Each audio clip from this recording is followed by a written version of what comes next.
These are 3 episodes that show Bender's worst ever moments. The first episode is pretty tame compared to the rest in Benderama, even though he almost destroyed Earth. Yes, it gets worse than that. The episode opens with Professor Farnsworth's latest invention, explaining how it can duplicate any object. I like how it's not killing us so far. He demonstrates how the machine works using sweaters, for example. Bender and Fry are chilling on the couch when Farnsworth rushes into the room asking them to fold his sweaters for him. We all know Bender is lazy, but Farnsworth too? He somehow manages to get Bender off his butt and into the laboratory where he instantly gets distracted by the machine, lodging it into his storage compartment, making 2 of him as a result. To fold the clothes, of course. Do you see a robot in this room named Folder?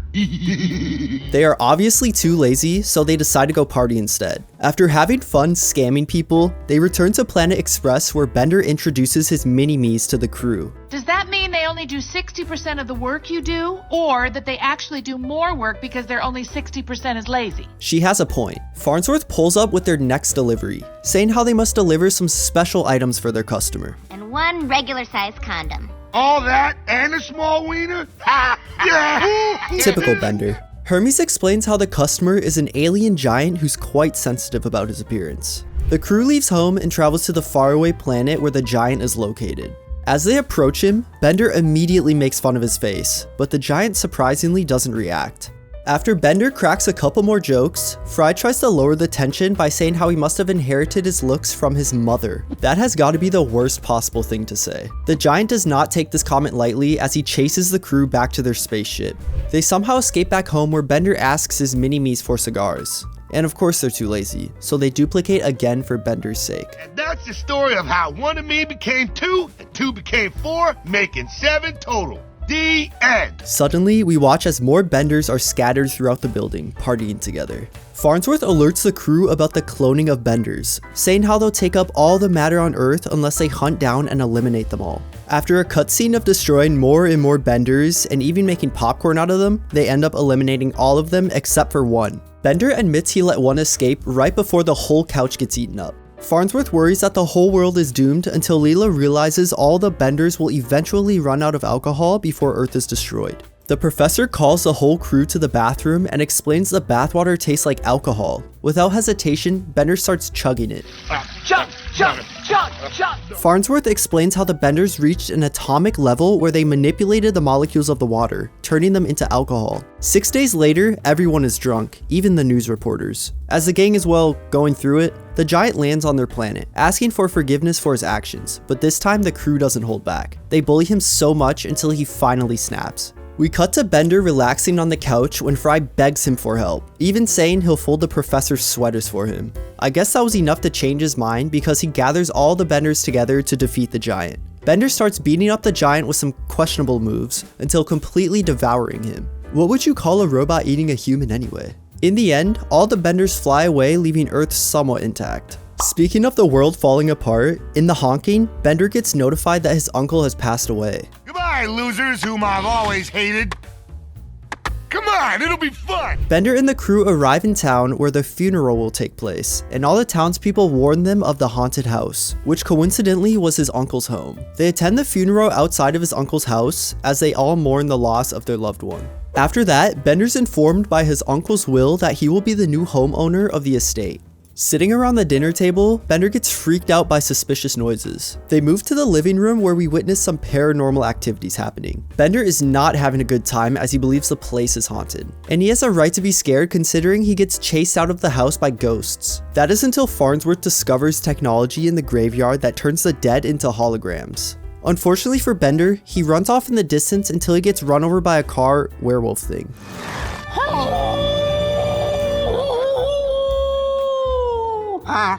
Bender wakes up after Fry gives him alcohol and explains what happened to him. The crew arrives home where Bender talks about having nightmares about cars running people over. Just after, Layla walks in with a news article stating a hit and run by a specific kind of building, which I will hold back from saying. Cutting to the night, we watch a car drive around town, looking for its next victim.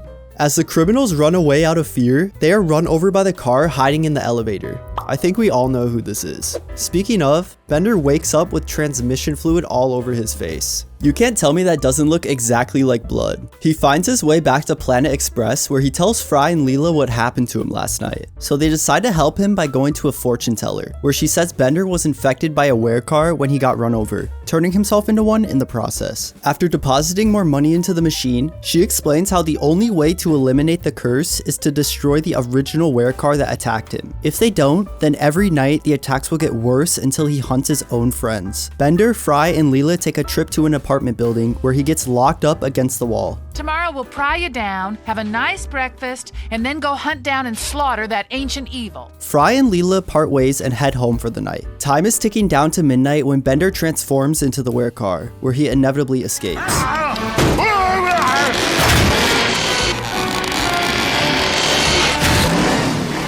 Did they really think they could tie down a car? Bender finds them on the street and sneak attacks them, leading Leela to a dead end. Just before Leela gets attacked, she runs away into a trash site. Bender crashes and gets trapped by Leela's smart thinking. I can't believe this. Bender's supposed to murder his closest friend, which I thought was me, but he went straight for you. I don't think Fry fully understands what's going on right now. Morning comes around and Bender is back to his old self again. He apologizes that he wasn't chasing Fry since he's his best friend after all. Anyway, they continue with their plan to travel back to the town searching for the werecar. Clue after clue, they track down everyone who was attacked by the werecar, leading them to this guy. He explains how he was working in an automotive research lab on a project called Satan, where all the parts of the car came from a serial killer's vehicle. We then watch as the car turns on with a mind of its own. The robot tells them the werecar could still be hiding in the abandoned research lab. They find and confront Project Satan because he looks unhappy, but then Bender starts to turn into a car, and they both attack Fry and Leela. Bender chases Fry, locking him inside the car and beating him up with the steering wheel.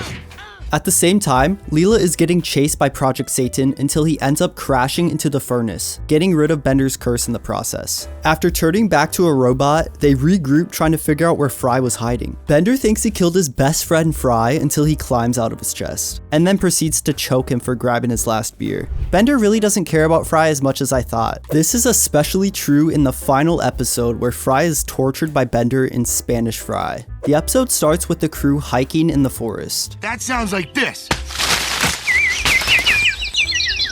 Oh, they're so cute when they're scared. And we're already off to a good start as Bender destroys a bird nest. Fry explains the sound could be Bigfoot, saying how he has been sighted a lot recently. They continue hiking and reach their camping ground. Everyone has a tent except for Bender. Bender, if you want to sleep in the tent tonight, you're welcome to join me and Hermes for a little just friends spooning. Okay, Zoidberg, maybe I should have put you in my most recent video after that freaky comment. We cut to the ranger station located in the forest, where the park ranger gives the audience a presentation on Bigfoot. The sun sets as they arrive back to camp. Everyone says their goodnights before going to bed. The night continues and Bender is shaking cold, talking about how he wants to be inside a tent. He gets the great idea to wake up Fry with the worst Bigfoot impression I've ever heard. Fry runs away trying to find Bigfoot, while Bender sneaks into his tent to sleep. As Fry ventures out by himself, a flying saucer approaches him. Before he can escape, Fry gets abducted into the UFO before flying away. The very next morning, the crew all wakes up, wondering where Fry is. We watch as Fry finds his way back to the camp, and Amy gets freaked out. Why are you all staring at me like that? Is there something on my face? No. Without hesitation, Zoidberg tells him the truth about his missing nose. Fry explains how he was abducted by aliens last night, and Zoidberg tells him he'll hook him up with a prosthetic nose when they get back home. I'm a pathetic freak. My life is ruined. They all comfort him before Bender walks in, telling them to watch the news. Supposedly, multiple noses were stolen last night, and now being used as an aphrodisiac.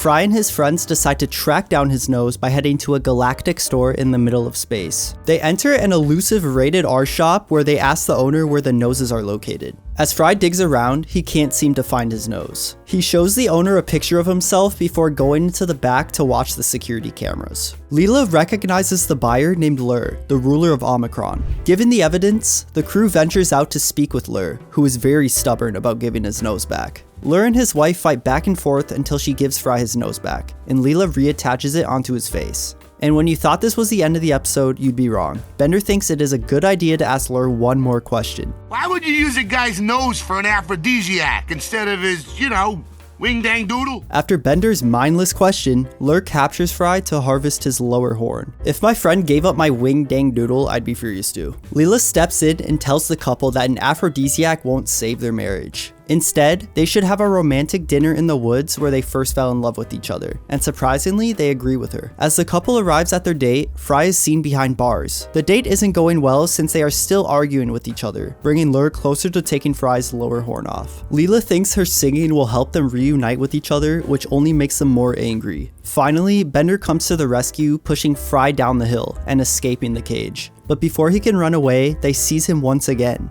All of a sudden, Bigfoot comes into view and distracts the aliens. The park ranger shows up and points a gun at him. This doesn't sit well with the aliens, as they defend Bigfoot and tell the ranger to leave so they can continue to extract Fry's lower horn. Lure comes to a realization that he would be no better than the park ranger in his situation, and decides to let Fry go. Lure's wife admires his change of heart for releasing Fry, maybe a little too much.